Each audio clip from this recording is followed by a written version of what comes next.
Good morning, everybody. Well, good news on the vaccination front. The number of vaccinations in this city continues to climb, and thank God for that. Right now, we are almost at 3.5 million vaccinations since the beginning of our effort. The official number as of this morning, 3,455,877 vaccinations. We're going to, I think, likely surpass 3.5 million in the course of this day. And this is what it's all about, getting more and more New Yorkers vaccinated. We're seeing a great response out there. More and more people want to be vaccinated. There's less hesitancy, even though there's some for sure, there's less. And more sites around the city. And these ideas go together. The more sites you have, the more you get to the grassroots with the vaccination effort, the more community organizations and community leaders are involved, the more people trust the vaccine and are ready to come forward and get vaccinated themselves. And that's good for all of us because we need to hit our goal, 5 million New Yorkers fully vaccinated by June. That is crucial to a recovery for all of us, that we get as many people vaccinated as possible, as quickly as possible. So one of the things we're focused on is working with houses of worship. Obviously, people have a deep sense of connection to the houses of worship in their lives, in their communities.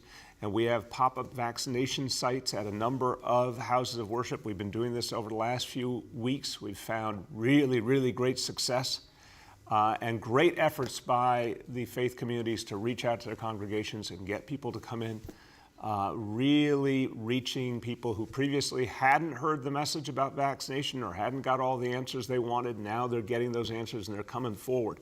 So this week, we'll have vaccination sites at Leviticus Church of God in Queens, at the Christian Cultural Center in Brooklyn, Good Shepherd Lutheran Church in Brooklyn, and First Corinthian Baptist Church in Manhattan.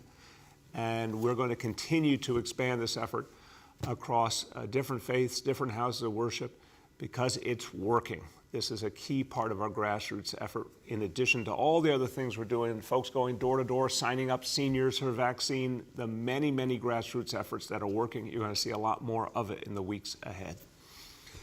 Okay, now, when we talk about recovery for all of us, when we talk about bringing this city back strong and bringing it back better and bringing it back fairer, well, we got to talk about our children. We got to talk about how to do right by our kids, how to give them the future they deserve, how to help families, how to help working people who were struggling before the pandemic and have dealt with so much in this last year and are going to be dealing with a lot in the years ahead as we recover. Well, I'll tell you something, what I learned a long time ago. If you want to help a working family, give them free early childhood education. We learned this with Pre-K for All, a game changer for so many families. Knowing that early childhood education would be there for their child for free, it would be accessible, it would be easy, there would be no question whether it would be there for them, it would be stress-free. That's the model we created with Pre-K for All. It has become a national model. I am thrilled to hear that President Biden is thinking of including Pre-K for All as part of his next recovery plan, because this is something that would have a huge impact for this country. If all over America, every child could start at the same starting line, if every working parent knew they didn't have to stress over where their child would be and how they'd pay for it, if their child would get a good start in life. This has worked in New York City. And it worked because we made it something for everyone. And today I am really pleased to say that our next great wave of early child education, 3K, we started 3K a few years ago. We started in just a few districts. We started where there was some of the greatest need in New York City, in the South Bronx and in Brownsville. We said, we're going to build this out. One day our dream was that 3K, early child education for our 3-year-olds, could follow the same path as Pre-K. One day we said, the day will come when 3K is in every district in New York City, 32 school districts. We dreamed that one day we could be able to have 3K in all of them. Well, today the dream comes true. Today we announce that as of this coming September 2021, 3K will be in every one of our 32 school districts in New York City. This is going to be a huge expansion. We're adding for September 16,500 3K seats, and that will bring the total to over 40,000. So parents, if you have a 3-year-old who will qualify for these 3K seats in September, whichever district you're in, you'll be able to apply. Now, we don't have all the seats we want yet for September, but we will be in every single district, and we'll be able to keep building from there. And this is a huge step to the day when 3K becomes a fully universal right in New York City, just as pre-K is today. And it's going to make the lives of parents and families so much better. I always say when you take the two together, 3K and pre-K, 2 full years of high quality, free early childhood education, you change the life of a child, you change the trajectory of a family forever. And we saw that this morning, incredible, in East Flatbush, Brooklyn, at Phil's Daycare Center. What an amazing place. I know the chancellor, who will speak as an educator and as a mom, was as moved as I was. These kids, little kids, telling us the words that they could say in Spanish, going over the addition they had learned, the mathematics they had learned, just spontaneously wanting to tell us about everything they learned. And there was so much energy and so much joy. And these are, this is what happens when 3-year-olds and 4-year-olds have a chance. Their minds are incredibly ready to learn, and extraordinary things happen.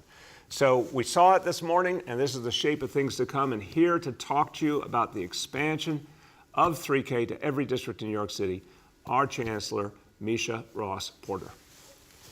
Good morning, and thank you, Mr. Mayor. This is absolutely a big deal, expanding 3K for all citywide across all 32 school districts. It couldn't come at a better time, as New York City turns the corner on this virus and we want to get our families back to work. What an amazing opportunity for so many of them. Early childhood programs are where it all begins, and I remember being in my own early childhood program at Edgemere Red Fern Daycare in Far Rockaway, Queens, where my Aunt Brenda was my teacher, and I got my foundational grounding there. And I remember as a parent when Jordan started 3K at St. Mark's Pre-K in Harlem, and the amazing work the teachers did there for her. But it wasn't free, so this is a game changer for families today. Today at Phil's Academy in Brooklyn, Miss Abena, thank you so much for building an amazing school environment. And we have something in common. We come from a family of educators that have been building and working in schools forever. The mayor and I got to learn Spanish from Xavier and Madison. We got math lessons from Xavier and Madison. We also got to follow our shadow. And I'm going to have to tell Xavier I lost my sticker, but he made sure I got a heart before I left there this morning. But again, the best part is that it's going to be free, and it's going to save New York City families about $10,000 a year. And so we can put that in the college savings plan. This is important to so many communities. I remember when we started in District 7 in the South Bronx and what opportunities that provided for families. And I remember when I became superintendent of District 11 in the Bronx, the first thing I was able to do was open pre-K classrooms. And I want to thank Deputy Chancellor Wallach and Stephanie Crane and the team for making this happen. I'm so grateful to our early childhood providers for the way they continue to show up for our children every single day, and with such joy and love and compassion. And you saw it. You saw it across all of the young people's faces who were so excited about learning. And the parents, the look of hope and excitement as they brought their children into school this morning. And so this exciting time for expansion aligns with our plan to achieve pay parity for early childhood education teachers by fall 2021, a goal we are on track to reach. And as we look ahead to next year, I want to make sure I get this right. I encourage families who are interested to apply for 3K or pre-K at myschools.nyc or over the phone at 718-935-2009. These new programs will be coming online in the coming weeks, so you can learn more also at nyc.gov/pre-K. nyc.gov/3K. And I'm going to pass it back to the mayor, but we still want to know more about how the Gruffalo ended. The Gruffalo, The yes. Gruffalo. I was very struck. We were in the middle of a story being read in the classroom, and then the Chancellor and I had to come here. So we're going to wonder for the rest of our lives About about the this story. Ruffalo. Chancellor, I do have my sticker. I want you to see. Okay, you got to take care of your sticker next time, okay? I also want to extend my thanks, as the Chancellor did, to Deputy Chancellor Josh Wallach and the entire team, everyone from the beginning, amazing people who worked on pre-K and then 3K over these last 8 years, incredibly dedicated people who built these programs, often at breathtaking speed, because we wanted to expand and expand quickly. And also reached out to communities all over the city to let parents know. It's been an incredible, incredible journey. Thank you to everyone. And I want you to hear now about what this means for a family in this city, what it means to have access to free, quality early childhood education. I'm going to turn to Lydia Vargas, and you should know that her son attended 3K last year, is enrolled in pre-K now. And Lydia is going to give you a sense of what it means to have this for her family. Lydia, welcome. Thank you, Mr. Mayor. Hi, everyone. My name is Lydia Vargas. I'm a mother of two. My son, Jacob, he is right now enrolled in the pre-K for all. It's located in the Bronx, and anyone who is a parent knows the nerve-wrackedness or the excitement it is to enroll your child in a program. And I'm so happy and thankful that this program was extremely, extremely great for our family. The program in our community was the perfect place for my son to get a head start in school, and the teachers and staff always go above and beyond to support us. Even when the pandemic hit, they got to work right away to communicate what was happening to the families and share resources we could use at home just to provide more information on what was going on.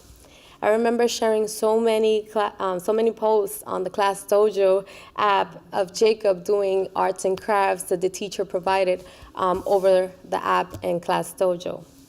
1 year later, I am more than grateful than ever for this program. Jacob is able to attend pre-K 5 days per week, and he has so many friends from his 3K still with him today. It gives him something to look forward to each week, and I can't wait for the day that the little one, my 1-year-old son, is able to attend as well the pre-K program. Child care programs are so expensive nowadays. I was furloughed during the pandemic.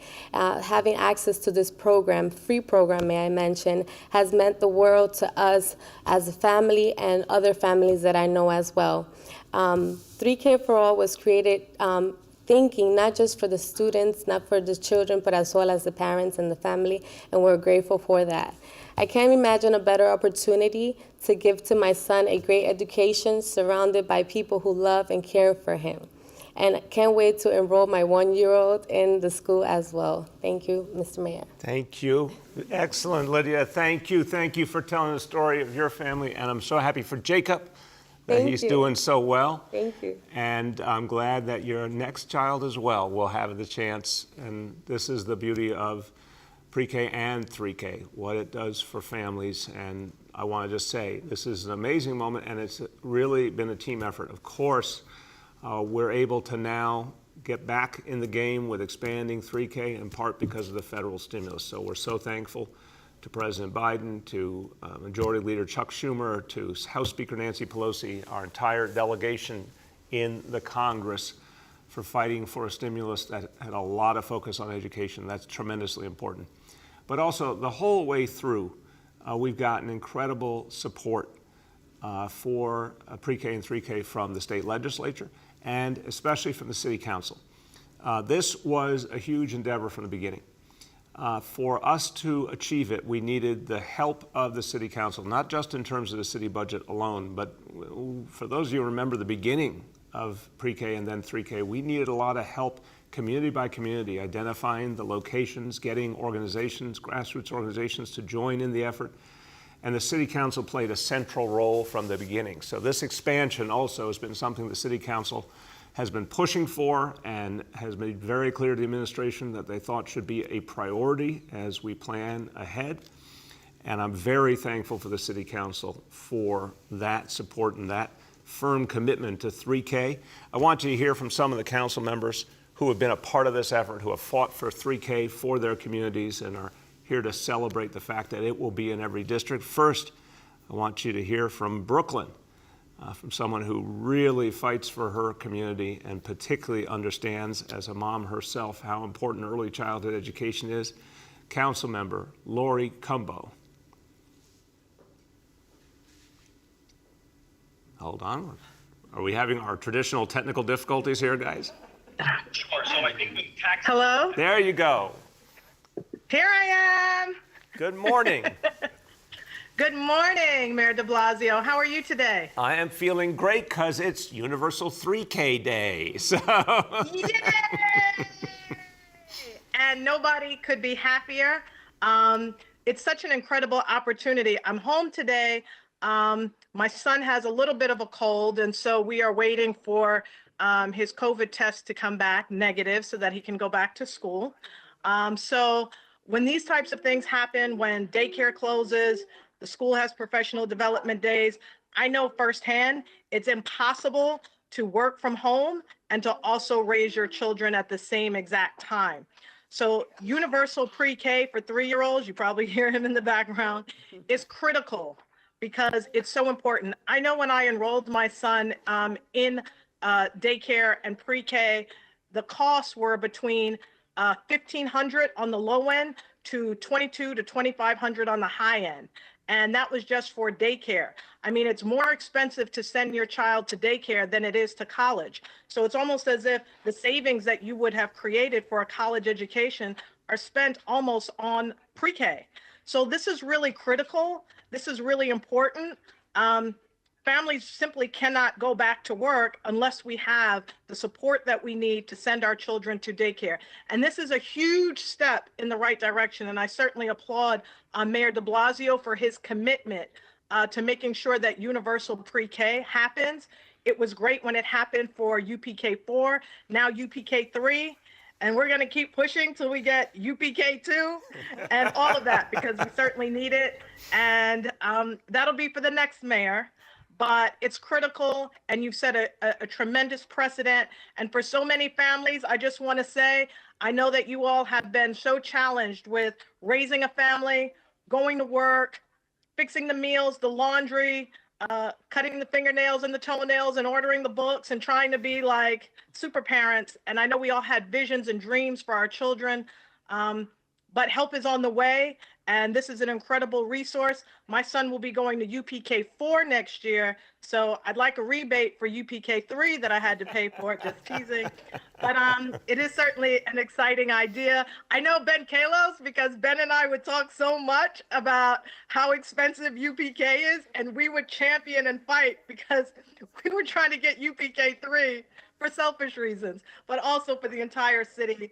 And I thank you, Mayor de Blasio, for your support in this and for bringing it home. Thank you so much. thank you. Really appreciate your, as always, energetic support, Lori. The only thing you do is energetic, and that's a compliment. And thank you for making so clear why this matters to so many families, and thank you for your crucial support for this.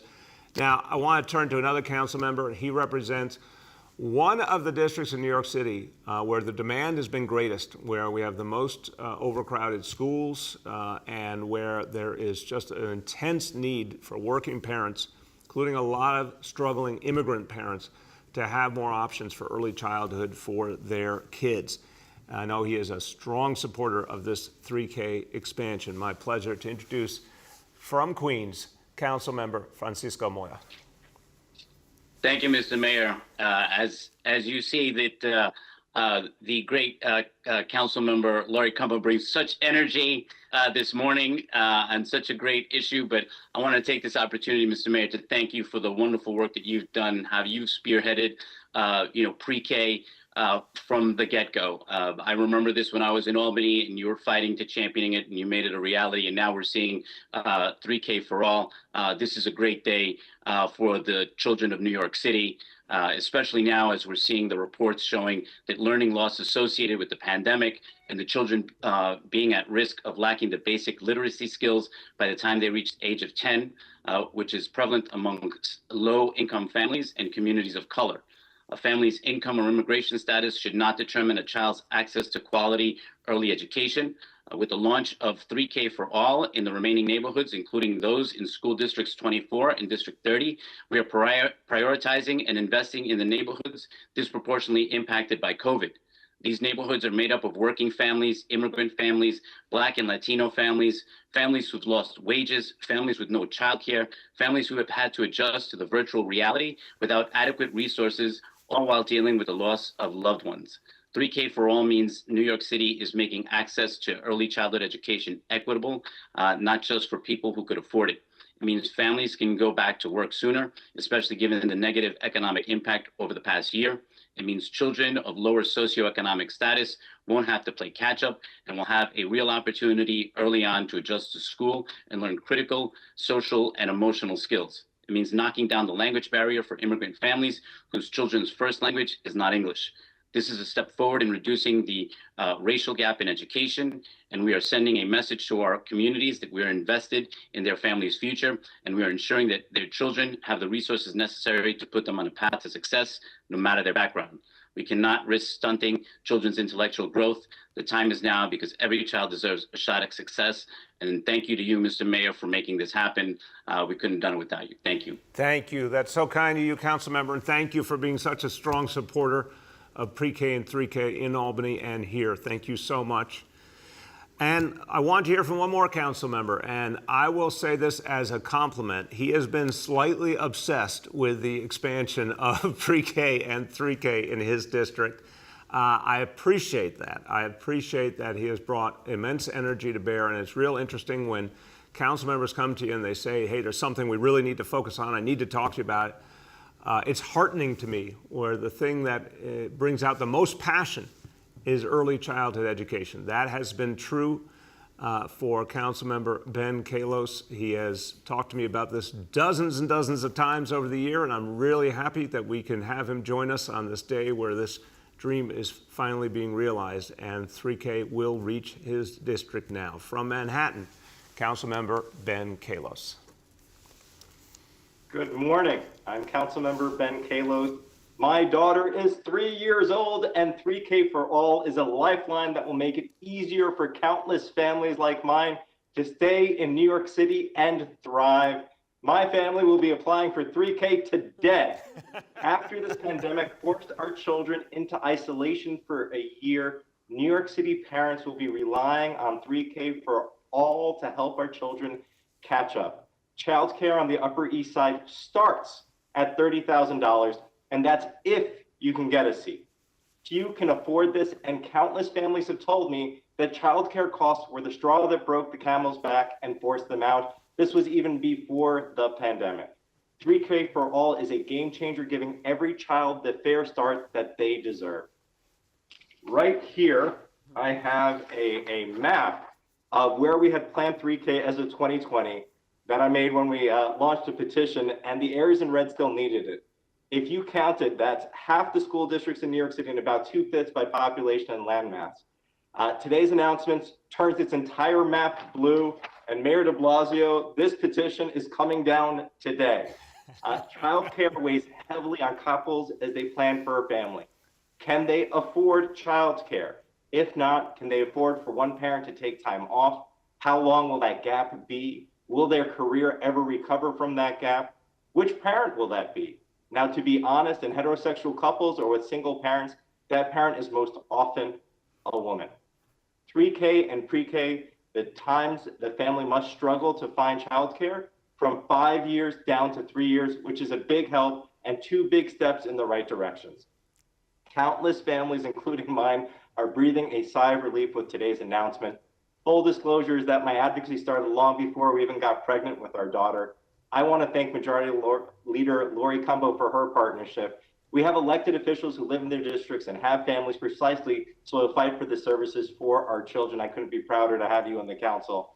I know I've been persistent about getting UPK and now 3K rolled out, but this was too important for our children's future to leave up to the next administration. Mayor de Blasio, I've been asking you for this for so many years. What will we talk about? What will we ask? Now, I'm only half kidding here because there's a laundry list, but in all seriousness, I want to thank Mayor de Blasio for staying true to his word and making universal pre-K a reality and now 3K for all by 2021. When we both have our vaccines and it is safe to do so, I'm going to walk over to Gracie and I'm going to give you, Mayor de Blasio, a big hug. When the mayor said he was yes to bringing 3K for citywide, I literally jumped for joy, sighed in relief. I know that getting it funded is only the first step and that finding sites, particularly in the Upper East Side of Manhattan, can be a challenge. You have my pledge that just as we did to secure 900 new pre-K seats before, I will work with parents, providers, and the real estate developers to build the seats we need in 6 months, and I'm counting on the mayor, Deputy Chancellor Wallach, and SCA to work miracles. Mayor de Blasio, you did something no one else even tried to do. You got universal pre-kindergarten done in the largest city in America. You brought it into the national dialogue, and now President Biden is taking the idea seriously. Now in your final year, you're taking another Herculean effort on by expanding 3K citywide. That's quite a legacy that will be felt by countless families, including mine, for generations to come. Thank you. Thank you. That's so kind of you, council member, and thank you. And you have been an extraordinary advocate, and you're absolutely right. Your advocacy goes long, long before your own family grew. But thank you, because you said a really important thing there about we need everyone's help to make this come alive over these next 6 months. You will remember, council member, the first 6 months of pre-K in 2014. Very exciting time, but to quote Lydia, nerve-wracking as well, as we were trying to find all the right space and make it work. Well, we're going to do it again with your help, council member, and your colleagues, and we will find the space. And the team of the DOE has proven and SCA that they can do it, so we're going to have them do it one more time. But this is going to be really, we use the word game changer, maybe a little too much in life, but this one is a game changer. This changes families' lives. And we're just so excited. This is really a good day for this city. And with that, let me talk about today's indicators. Number one, daily number of people admitted to New York City hospitals for suspected COVID-19. Today's report is 248 patients, confirmed positivity level of 54.09%. Hospitalization rate 3.79 per 100,000. Number two, new reported cases on a 7-day average. Today's report, 3,282. And number three, percentage of people testing positive citywide for COVID-19. Today's report on a 7-day rolling average, 6.36%. I'm going to say a few words in Spanish back on 3K. Hoy tenemos noticias increíbles para niños y padres en toda la ciudad de Nueva York. Estamos extendiendo la educación infantil gratuita 3K a todos los distritos escolares. Este es un gran logro para las familias trabajadoras. Así es como creemos una recuperación para todos. With that, let's turn to our colleagues in the media, and please let me know the name and outlet of each journalist. We'll now begin our Q&A. As a reminder, we're joined today by Chancellor Porter, by Josh Wallach, the Deputy Chancellor for Early Childhood and Enrollment, by Dr. Choksi, Dr. Katz, and Senior Advisor Dr. Jay Varma. First question today goes to Andrew Siff from WNBC. Good morning, Mr. Mayor, and everyone on the call. Mayor, there's a new poll out in the mayor's race today that shows 50% of New Yorkers are undecided with less than 3 months to go until the primary. Does that number surprise you? What do you make of it? It really doesn't surprise me, Andrew.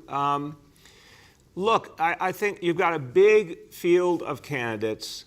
We're in the middle of a pandemic, and folks are so focused on their own lives and taking care of their families. And there's, I think, a good reason why folks still have not been able to focus a lot yet. But, there's 3 months to go. There's certainly time for that to happen. It will happen, inevitably. But this one is developing more slowly, I think, than other elections we've seen. Go ahead, Andrew. is on a different topic on behalf of my colleague, Sarah Wallace. This is about your Department of Correction. You have said that triple shifts by correction officers are unacceptable. We have documents that show there were 58 triple shifts at one jail last weekend.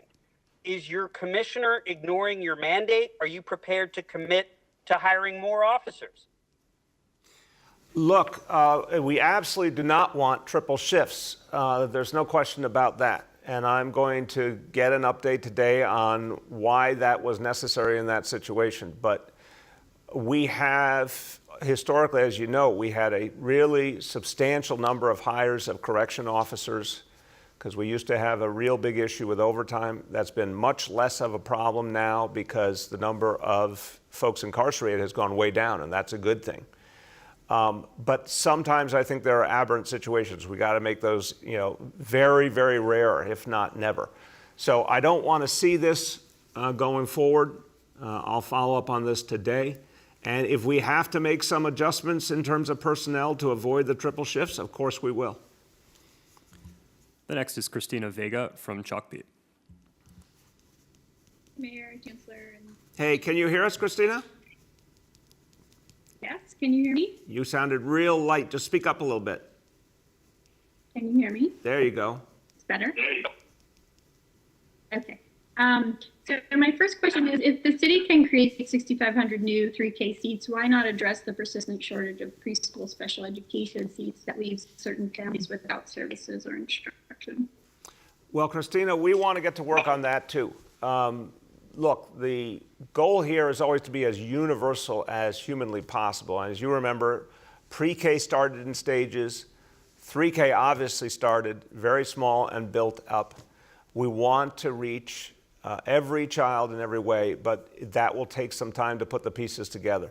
So 3K will be in every single one of our 32 districts in September, but there's more work to be done to reach every child, and we will continue that work, and we'll have more to say on that soon.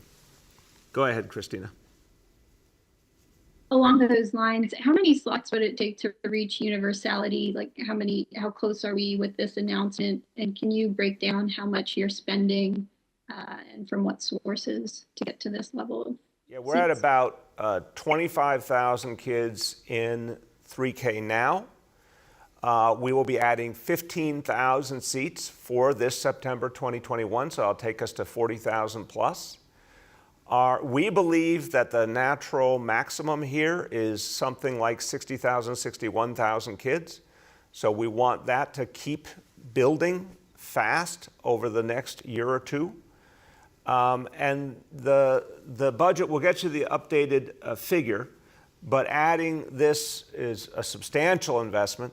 But again, as a matter of priorities, this is, to me, unquestionably one of the highest priorities we can have in this city, and certainly one of the highest priorities within education.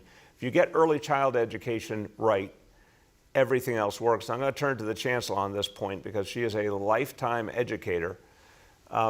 There's lots of choices to make, always within a budget. But what I've felt from the beginning is the investments in early childhood education, they have a profound impact on families, as you've heard. But they're also where we get the biggest impact for the dollars we spend on education. Because if you get that foundation right, all other things are possible. And Chancellor, could you speak to that? Absolutely. So we absolutely understand how important it is to, ensure that we have services in place for our youngest students, particularly our students with IEPs. But ensuring that all of our students have a strong start will really be a game changer in this space. I spent my first morning as Chancellor in Brooklyn at PS 15 visiting first and second grade ICT classes. And so, again, this opportunity to expand 3K will become a game changer in that space. And starting earlier, starting younger is the best way to, make sure we are giving our students all of the foundational learning and understandings they need. Today is the first step, but we know we need to do more work in this area, and we will continue to do so. Thank you. The next is Sydney Pereira from Gothamist. Good morning, Mr. Mayor. So this morning, Public Advocate Jamani Williams and Councilmember Mark Levine, held a press conference calling for the governor to slow down the reopening and not move forward on some of the specific April changes that are coming with sports arenas and arts and entertainment venues. I know you've expressed similar concerns about how quickly the state is moving on reopening, and but I'm wondering, like, what specifically do you have to say about the reopenings coming in April with sports arenas and arts and entertainment venues? And is there anything the city could do to scale back or I guess encourage residents to just to not go along with the governor's reopening decisions? I know that you can't override the governor's decisions here, but I'm wondering what else could you do with the reopening decisions you do disagree with? Sydney, I'll start and I'll turn to Dr. Varma and Dr. Choksi. Look, first, this is just such a clear example of why we need local control. We have some of the best health leaders in all of America right here in New York City. And they've been consistently clear about the fact that there's some things that can be done safely and other things that can't be at this point, especially while we still have the real questions about the variants. The state of New York should really defer to the health leadership in New York City on these matters. Once they make a decision, to your bigger point, Sydney, it's hard to tell people this is how you should or shouldn't respond to a decision by your own state government. But I think what we do consistently is say we're going to implement the decision our own way, which means a lot of public education on how to go about things the right way, a lot of inspections, obviously, and educating folks in each facility about the right way to do things. But where we have a particular concern right now is the fitness classes, which is, I think, the epitome of what not to do, because it's people involved in intensive exercise, letting out their breath in the middle of exercise, either not wearing a mask in some cases or with a mask that's gotten wet and therefore is compromised. And that just doesn't make sense. And additionally, throwing down the caution that we should not go past 50% with indoor dining. Those are two that really concern me. And we're going to keep, as we see each decision looming, talking about what we think makes sense. And if we think any decision that was previously made is no longer tenable because of the healthcare environment, we'll speak to that as well. Dr. Varma, you want to comment? Just to echo the comments that you've made, we obviously there's the challenge of who regulates what things are open or not. And so from our perspective as health leaders, if we can't change sort of the regulatory environment over who's making decisions about what's open or not, we have to focus on what's also really important, which is educating New Yorkers about the best way to reduce their risk. And that's why every morning you hear and you see our public announcements, really focusing on those really critical measures that we all know are so important. So we would like to be in a setting where we have full local control, as the mayor said, over identifying what is a high-risk setting and how to regulate its operations. But in the absence of that, we want to make sure that New Yorkers have the most critical information, because we are still at this very tenuous time right now where we need to be fighting with all we have. And that includes getting vaccination, because there really is a prospect for things to improve in the very near future. Thank you. Dr. Choksi. Thank you, Mr. Mayor. And thank you for the question. And yes, you have heard some of our concerns with respect to the fact that we remain in a time where we have to be cautious and careful when it comes to COVID risk. We've talked about some of the things that contribute to COVID risk and how we can lessen it. Outdoors is better than indoors. Situations where you're able to wear a mask consistently and properly are better than those where you are not. And smaller groups are better than larger groups. So those are the things that we urge our fellow New Yorkers to take into consideration when they're thinking about their own risk. And as you've heard me say before, this is particularly true for people who may be at greater risk of severe outcomes from COVID-19. If you're older, if you have an underlying health condition, or if you have someone in your household who meets those criteria as well. Thank you. Go ahead, Sydney. Thank you. I have another question about schools from my colleagues. My colleagues are getting reports of high schoolers who are sitting in classrooms and watching a remote, an instructor remotely or virtually. And just with this new opt-in window and kind of the new 3-foot rule guidance, I'm wondering if the Department of Education and you are confident enough in staffing to provide an actual classroom experience, going forward. It's a really good question, Sydney. I would say, first of all, we've talked about this very question yesterday at our meeting with senior members of the DOE leadership, and Chancellor and I talked through this point.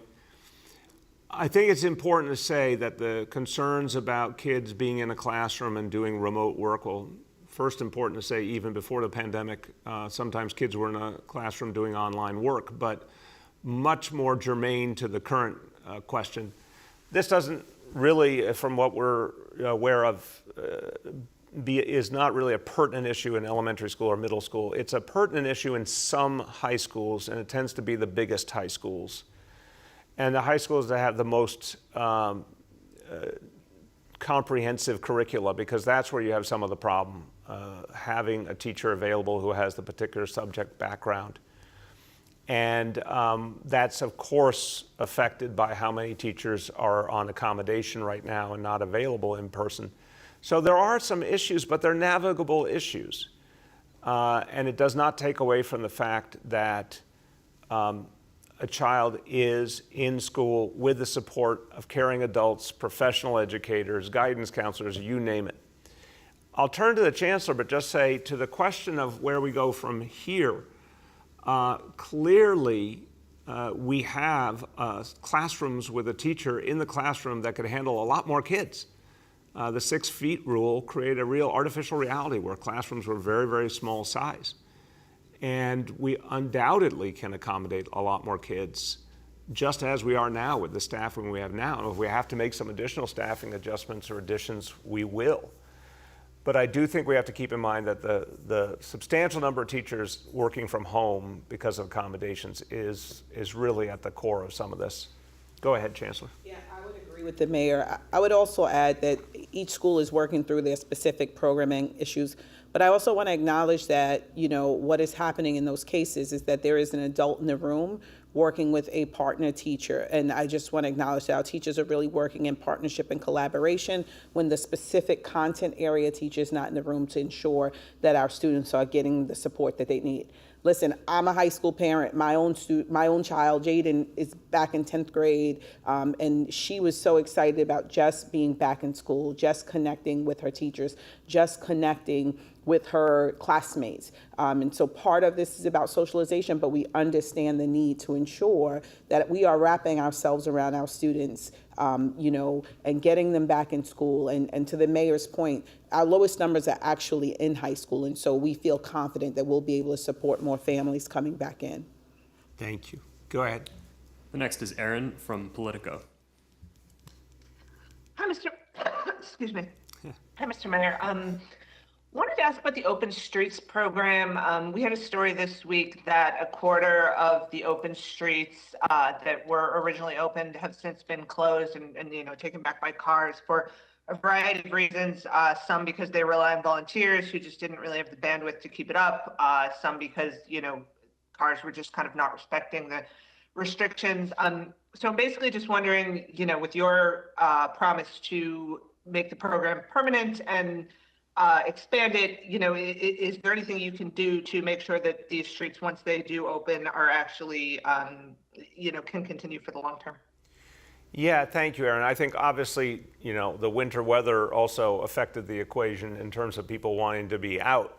But we want to go back as we're getting ready for warmer weather again, figure out the right places for open streets, the right number. Yeah, we do need, there's a certain amount of staffing that goes with them. That has to happen. We got to sort that out.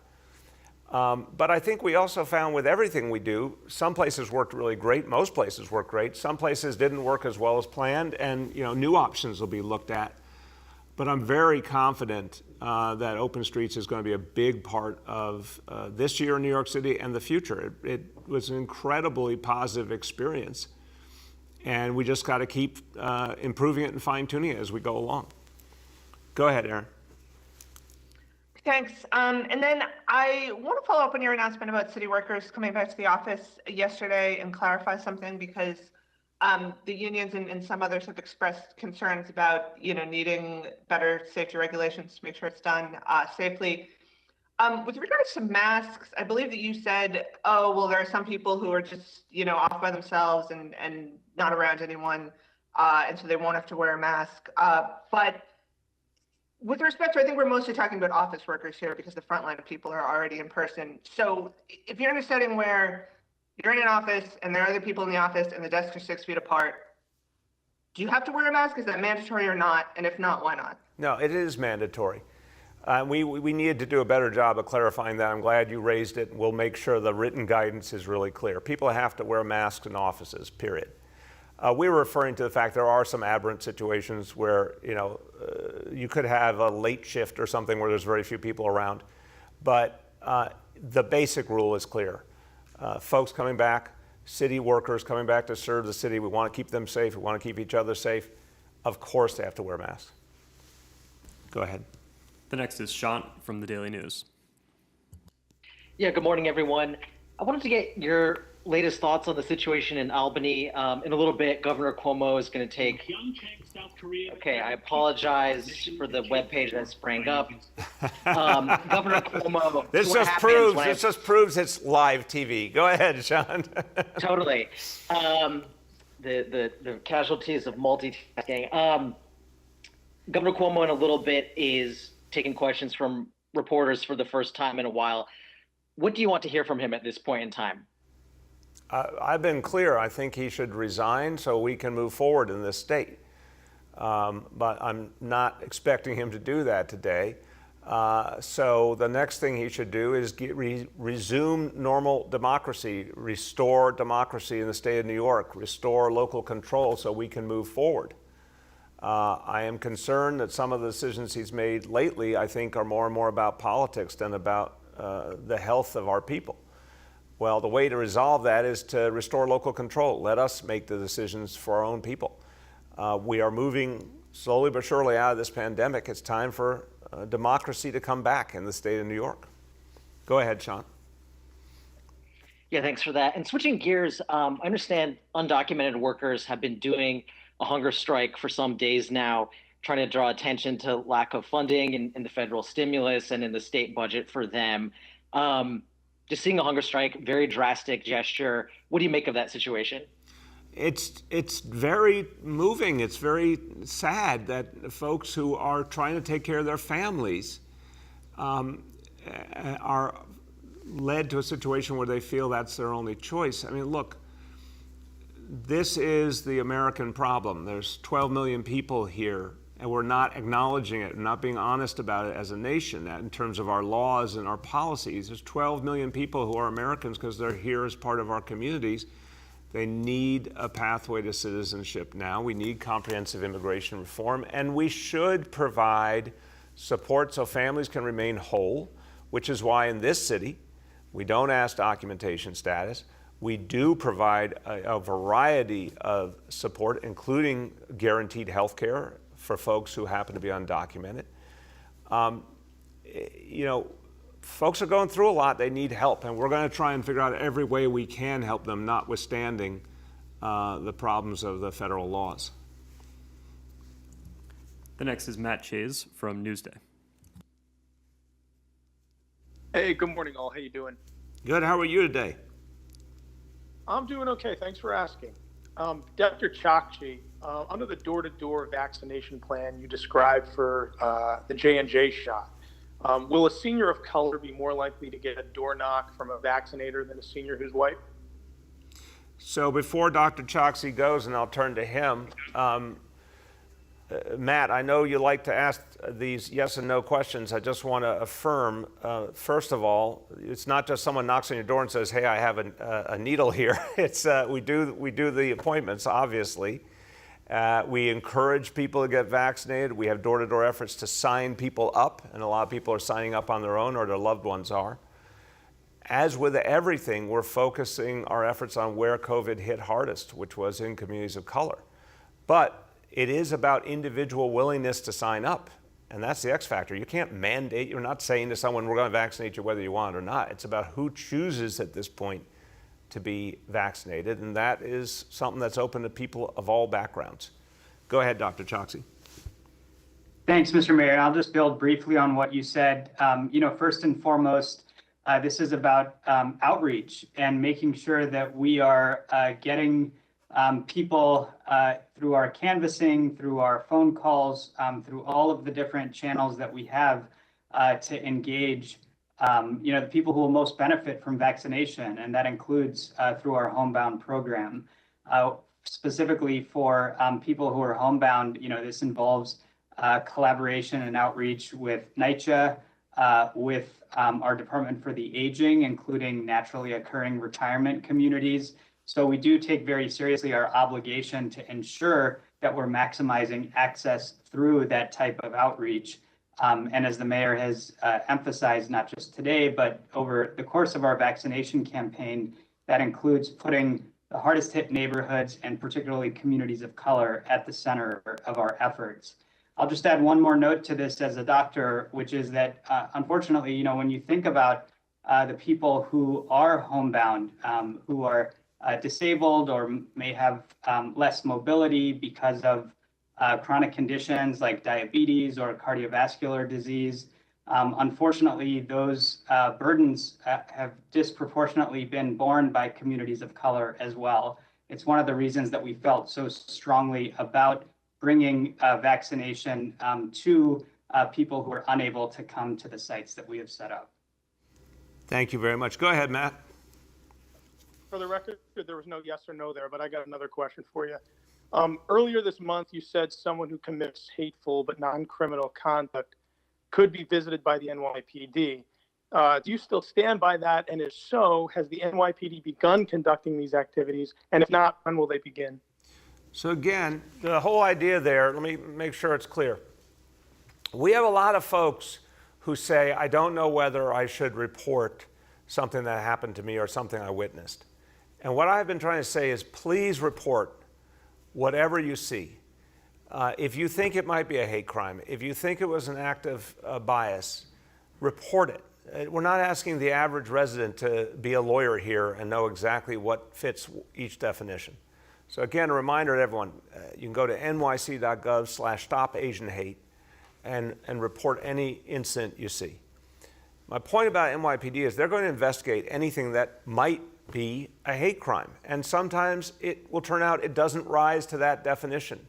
But still, something happened, and it's important that it be investigated. And it's important that if someone is acting out of bias and trying to do something hurtful to another fellow New Yorker, that they know that that investigation is going to happen, that they know it's going to be looked at. So any complaint we get that might involve a crime, of course, is going to be fully investigated by the NYPD. Go ahead. We have time for two more for today. The next is Juan Manuel from New York One.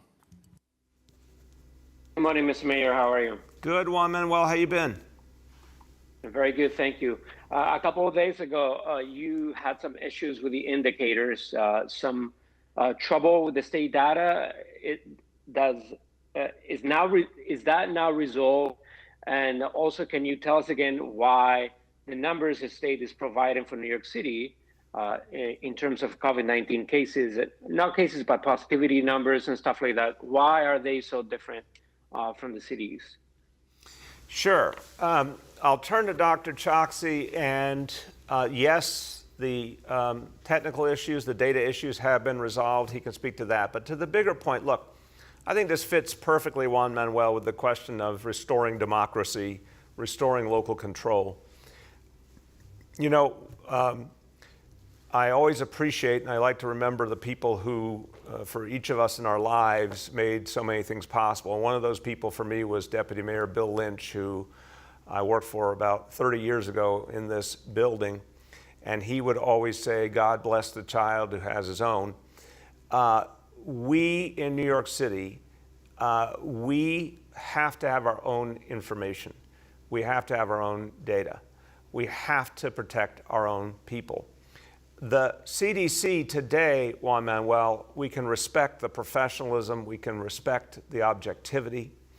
There is not political interference, but we all know during the Trump administration, a lot of times the healthcare leadership was being compromised and threatened and limited. So we didn't even know if federal information was accurate.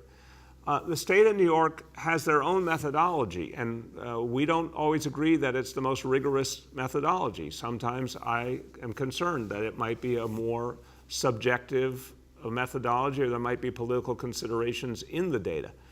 We want the data to tell us the whole truth. We want to be led by the data and science.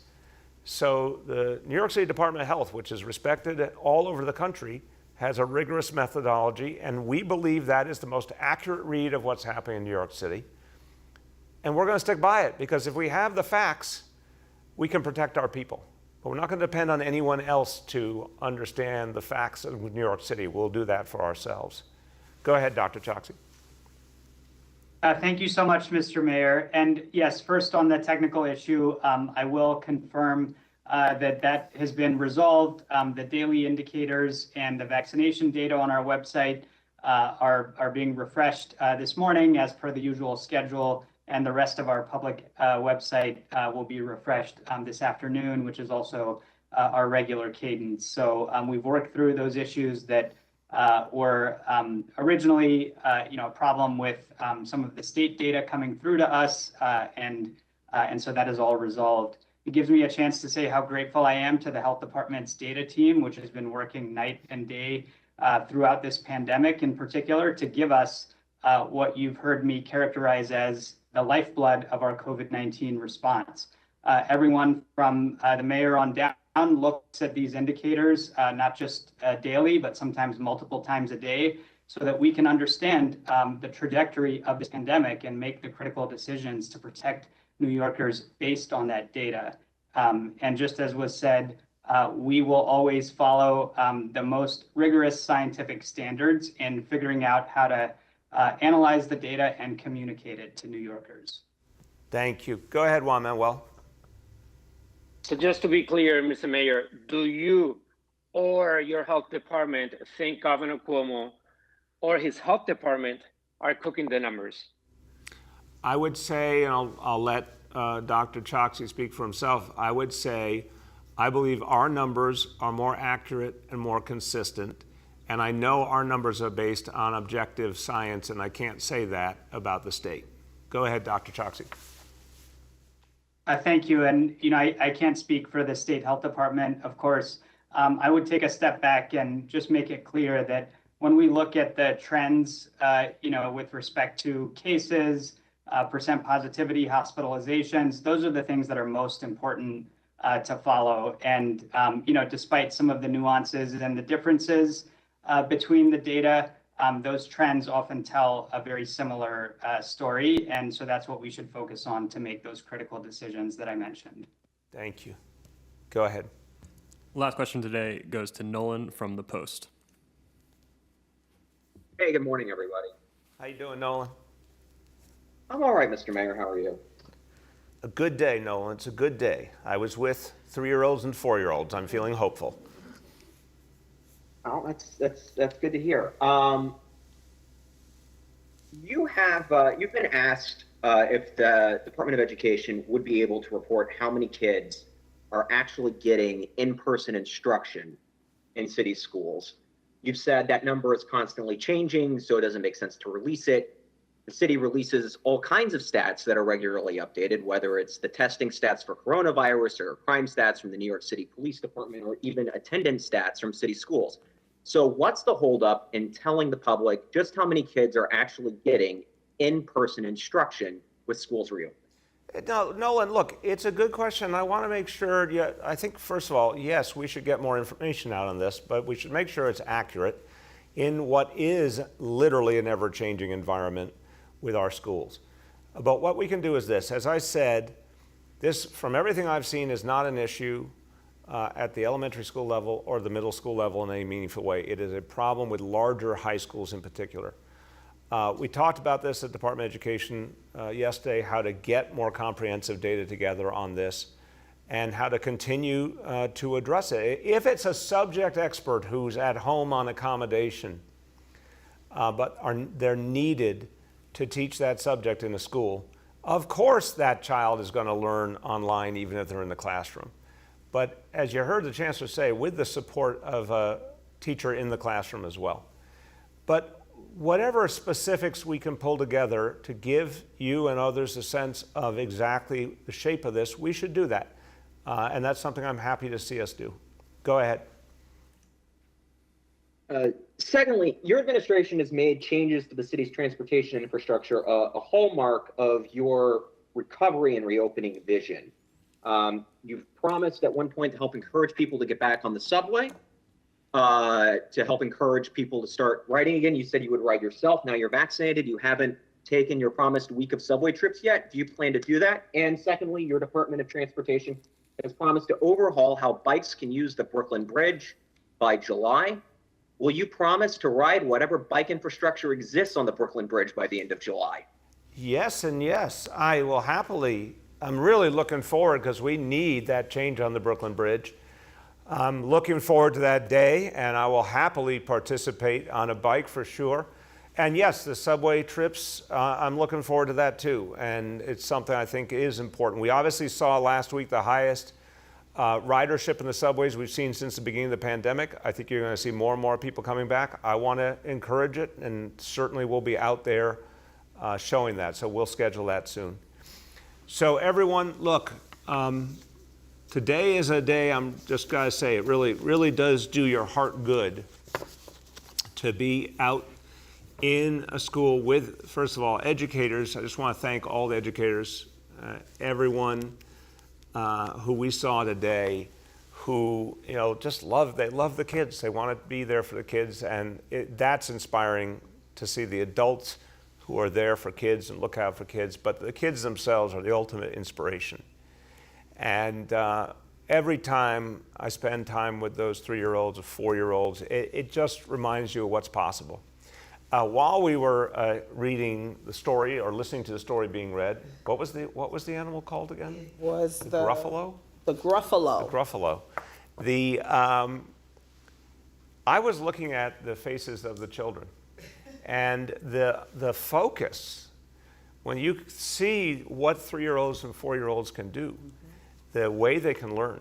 We say they're like sponges. Well, the science would say that they're at the point of greatest intellectual development in our lifetimes. It happens in those first years of life. And when you're watching these kids, they're just focused. They're feeling it. They're so energized about it.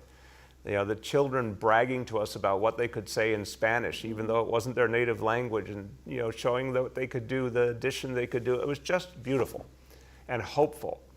And it was also a vision of equality, because every child had the same opportunity. Didn't matter where they lived, didn't matter what their ethnic or racial background was, or how much money their family had in their bank account. Every single child had the same exact opportunity, and that's what we believe in.